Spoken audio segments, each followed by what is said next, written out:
Je crois en Dieu, le Père Tout-Puissant, Créateur du ciel et de la terre. Nous sommes arrêtés la dernière fois sur la nature de l'homme. Nature absolument merveilleuse, puisque l'homme participe, on peut bien le dire, par son intelligence et sa volonté, à l'intelligence et à la volonté de Dieu. Il est créé, comme dit l'Écriture sainte, à l'image de Dieu. Il est créé, et il faut bien comprendre que la nature de l'âme de l'homme est créée directement par Dieu. Notre âme et l'âme de chacun d'entre nous ne vient pas de la matière. Elle est spirituelle, elle est immortelle.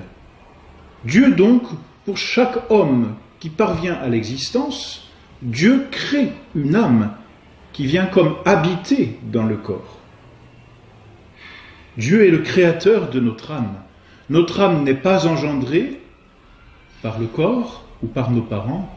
Notre âme, et donc notre espèce en tant que telle, puisque notre âme définit notre espèce, notre âme ne découle pas d'une espèce animale. Il faut de plus tenir de foi, parce que c'est défini par l'Église, il faut tenir de foi que tous les hommes descendent d'un même couple, ce que l'on appelle le monogénisme. Tous les hommes et toute l'espèce humaine descend d'Adam et d'Ève. Le premier homme créé par Dieu et la première femme créée par Dieu. C'est un article de foi. C'est-à-dire que celui qui refuserait cette vérité serait simplement hérétique. Nous descendons tous d'Adam et Ève. Dieu a créé donc, à la fin même de toute son œuvre créatrice, Dieu a créé l'homme, Adam. Ce premier homme, il l'a créé heureux, maître de toute la création. C'est Adam qui va nommer chacun des animaux. Et tout obéit à Adam. Il le crée dans le paradis terrestre, dans un état de félicité, de bonheur et d'innocence. Et voyant que, comme dit l'Écriture, il n'est pas bon que l'homme soit seul, Dieu crée la femme, compagne de l'homme. Il endort Adam, nous connaissons cet épisode, et il tire de la côte d'Adam Ève, la première femme, mère du genre humain.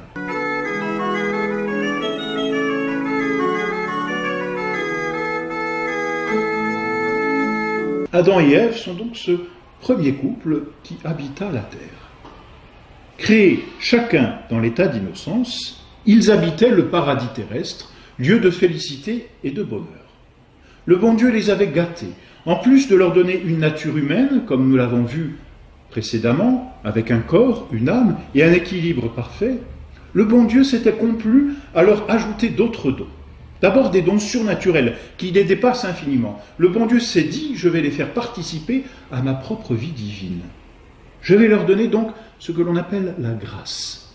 Je vais leur donner quelque chose de ma vie pour qu'ils puissent vivre avec moi, pour qu'il puisse y avoir comme une communication avec ma vie divine, cette vie trinitaire que nous avons exposée il y a quelque temps. Le bon Dieu a donc donné des dons surnaturels, c'est-à-dire qui ne sont pas de l'ordre naturel et qui nous dépassent infiniment. Ce que l'on appelle la grâce. Dans l'âme d'Adam et Ève, il y avait cette grâce, c'est-à-dire cette vie divine qui coulait et qui inondait, si l'on peut dire, l'âme d'Adam et Ève et leur permettait de vivre avec le bon Dieu.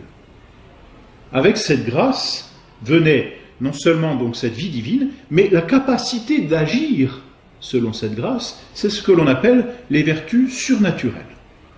Le bon Dieu avait donné à Adam des vertus surnaturelles, la foi, l'espérance, la charité, et nous en reparlerons très certainement plus tard, et puis toutes les vertus morales qui leur permettaient d'agir d'une façon bien supérieure à la façon d'agir humainement.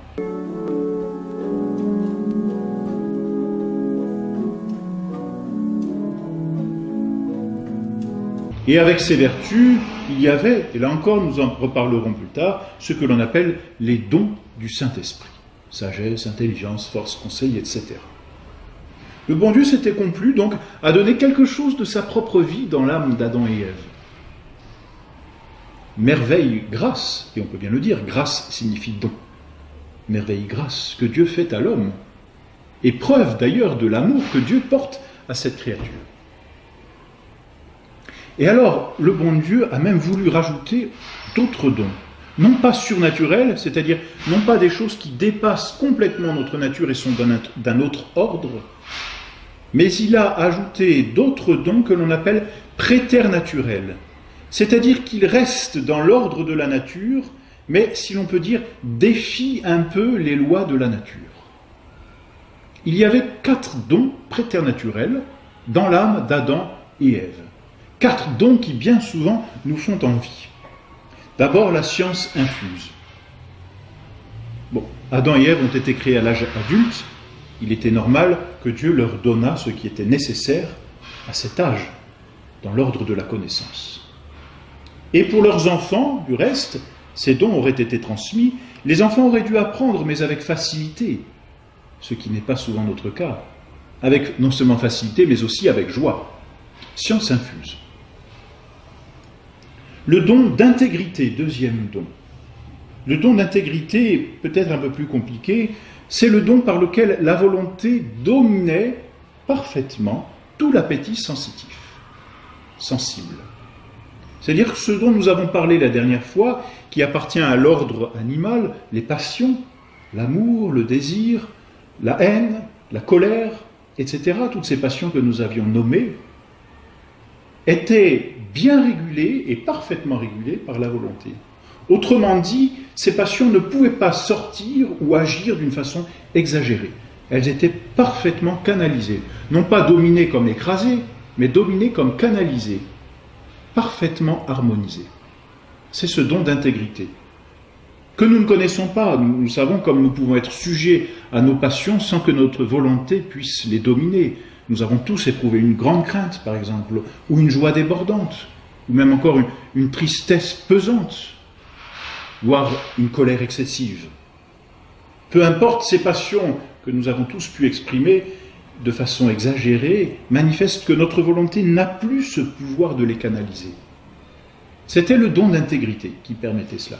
Voyez que ça n'est pas d'ordre surnaturel, c'est préternaturel, ça reste dans l'ordre de la nature, mais ça ajoute quelque chose. Troisième don, on l'appelle l'impassibilité. Celui-ci nous donne parfois de nombreuses envies, parce que par ce don d'impassibilité, Adam et Ève ne connaissaient ni la souffrance, ni la maladie. Heureux état qui était le leur. Et pourtant Dieu leur a encore ajouté un 4e don, ne connaissant ni souffrance, ni maladie, il leur a ajouté l'immortalité. Ils n'auraient pas connu la mort comme cette déchirure que nous connaissons. La mort n'aurait pas été un déchirement, elle n'existait pas. Adam et Ève étaient immortels. Mais voilà, Adam et Ève, comme tous les anges, ont été créés dans cet état de béatitude, de félicité, disons, humaine au paradis terrestre, mais ils devaient connaître, tout comme les anges, une épreuve. Une épreuve qui allait comme décider non seulement de leur fidélité à Dieu, mais aussi du reste de leur vie. Et c'est cette épreuve que nous verrons la prochaine fois.